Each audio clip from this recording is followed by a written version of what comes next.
Hello there. The UK has just lost its backup power plants for next winter. Things could start getting very dark and cold.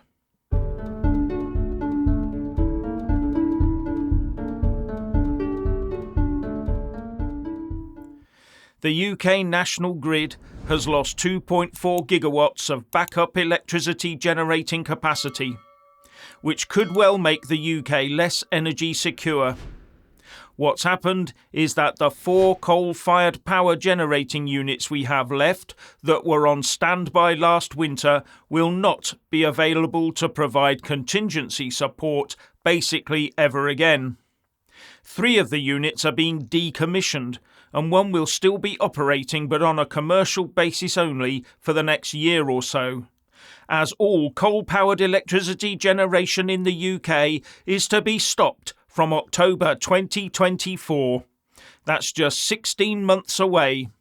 And it's not like the government hasn't had time to prepare for this, is it? They're the ones who drew up those plans after all. Well, actually, I think those in the likes of the WEF and the UN drew up the plans, and our stupid politicians are just obeying orders. Anyway, it seems that the government were holding talks with Drax and EDF, the companies that own the coal-powered generators that are being shut down, to see if they could delay their shutdown until after next winter. Drax and EDF said no. Scrabbling around to try and keep them open at the last moment is not a good look, is it? And bear in mind, coal power has already been warmed up this summer, ready to step in because of the amount of power now consumed by air conditioning, power that can't be supplied by green power for some reason. So what the state of play will be in the winter nights to come is anyone's guess, and if the wind is blowing at the wrong speed as well, then it could be very bad for some.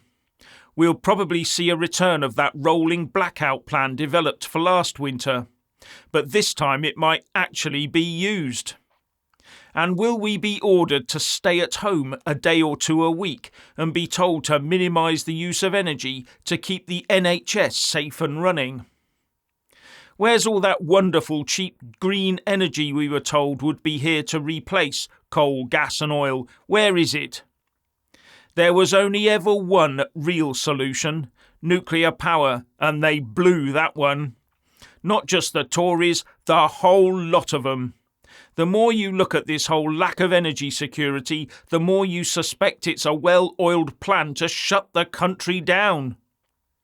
Now, to replace all the oil, gas, coal, petrol and diesel power with electricity would require the UK to generate 4 to 5 times as much power as it does today.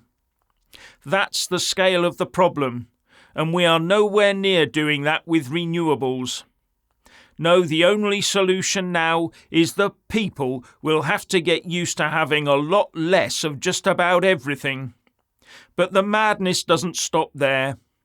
That 2030 ban on the sale of new petrol and diesel cars and the 2035 ban on the sale of new hybrid vehicles might be brought forward, because they've only just discovered that hybrids produce 5 times the emissions they thought they did, meaning we've been emitting more carbon than we thought, so we might have to compensate by stopping the sale of new petrol, diesel and hybrid cars sooner than planned.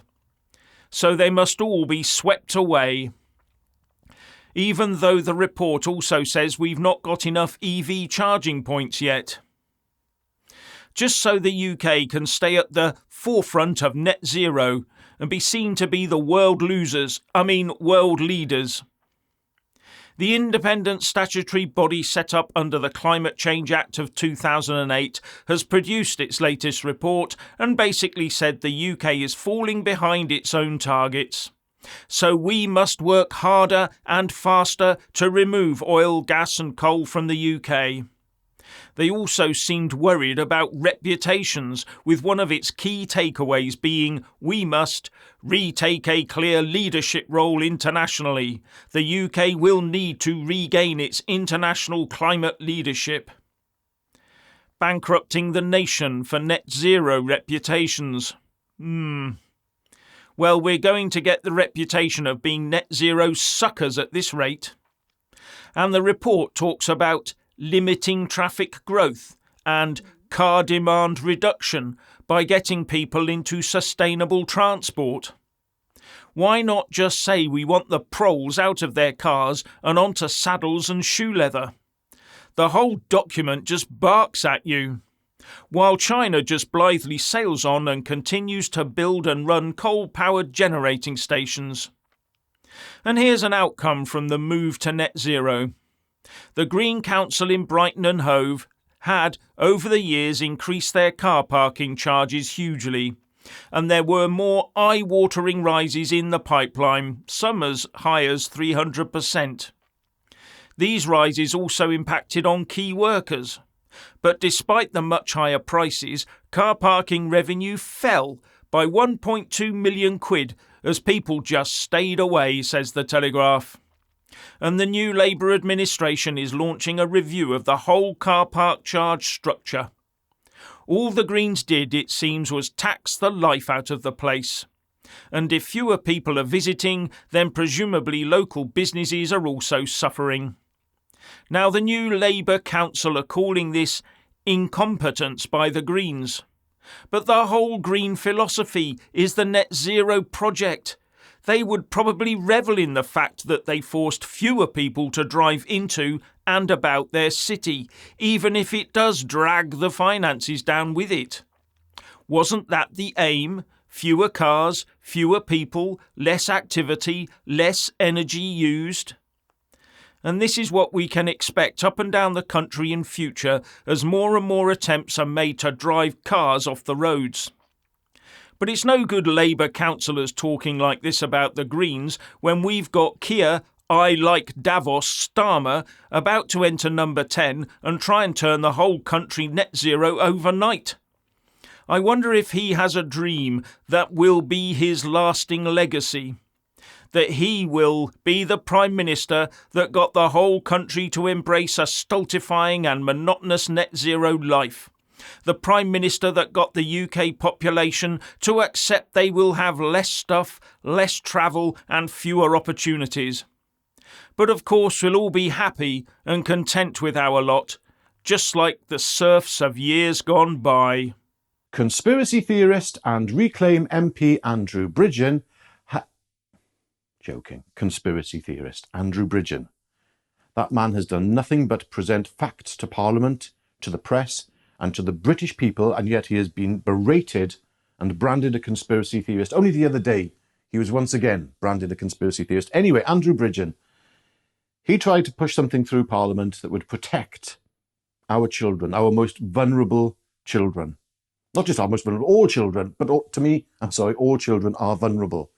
They're in the stage of development. During the development of a child will go through different phases, and they will remain phases. But apparently Parliament doesn't want to protect our children from an agenda being pushed through the education system. Okay, well, that's the values that are held then by Parliament and our parliamentarians. This is the world we live in. These are our political representatives. If you voted for a single MP who opposed Bridgen's bill, you're equally as complicit as far as I'm concerned. You really do need to stop and think about what is going on in this country. We have had rules and values imposed upon us by people who are, well, a lot of them weren't even elected, by experts. What experts? Anyway, I've just got to say, one thing, I will actually add one thing. There is one section of society that will not accept these new values being pushed through the education system. I think you know which section of society I'm talking about. They really will not tolerate it. And I dread to think what will happen when these values are pushed upon their schools. What do you think is going to happen, people? Just leave your answer in the comment section below. And anyway, we hope you've enjoyed today's videos, and we will see you again tomorrow. And don't forget to tune in tomorrow midday for Jeff's first video. and I will see you again later at 7 p.m. Bye for now.